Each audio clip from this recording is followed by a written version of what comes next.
તો જૂનાગઢમાં ધોરાજી પૂર્વ ધારાસભ્ય લલિત વસોયાએ સત્તાધારમાં ચાલતા વિવાદ વિશે પ્રતિક્રિયા આપી છે। ત્યારે દેહાણ પરંપરાની પ્રખ્યાત જગ્યા સત્તાધારમાં અમુક લોકો દ્વારા જગ્યાને ખોટી રીતે બદનામ કરવામાં આવી રહી હોવાનો આક્ષેપ કર્યો છે।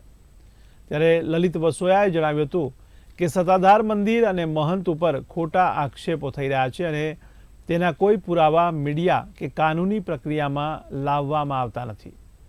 તે ઉપરાંત લલિત વસોયાએ સત્તાધાર વિવાદમાં ગુજરાતમાં દેહાણ પરંપરાને દાગ લાગી રહ્યો હોવાનું પણ જણાવ્યું હતું। છેલ્લા થોડા સમયથી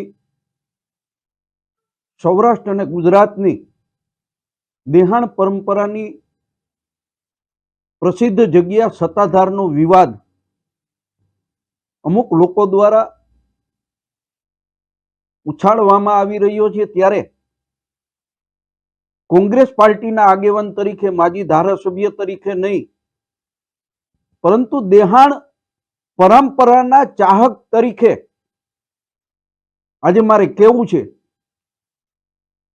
કે સત્તાધારમાં કોઈ વ્યક્તિ ઉપર, એના મહંત ઉપર આક્ષેપો થાય, પરંતુ એના કોઈ ઠોસ પુરાવાઓ મીડિયા સામે કે કાનૂની પ્રક્રિયામાં લાવવામાં નથી આવતા। ફક્ત ને ફક્ત ત્યાંના મહંત વિજયદાસ બાપુને એ જગ્યાને બદનામ કરવા માટેના પ્રયત્ન ચાલતા હોય એવું બહુ સ્પષ્ટપણે લાગી રહ્યું છે।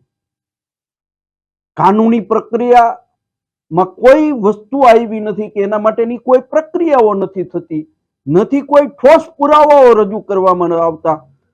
ફક્ત ને ફક્ત આ જગ્યાને બદનામ કરવા માટેના પ્રયત્નો અમુક ઠેકેદારો લઈને નીકળ્યા હોય એવું બહુ સ્પષ્ટપણે કહું છું। અને આ મુદ્દે કોઈ પણ પ્રકારની રાજનીતિ ન થાય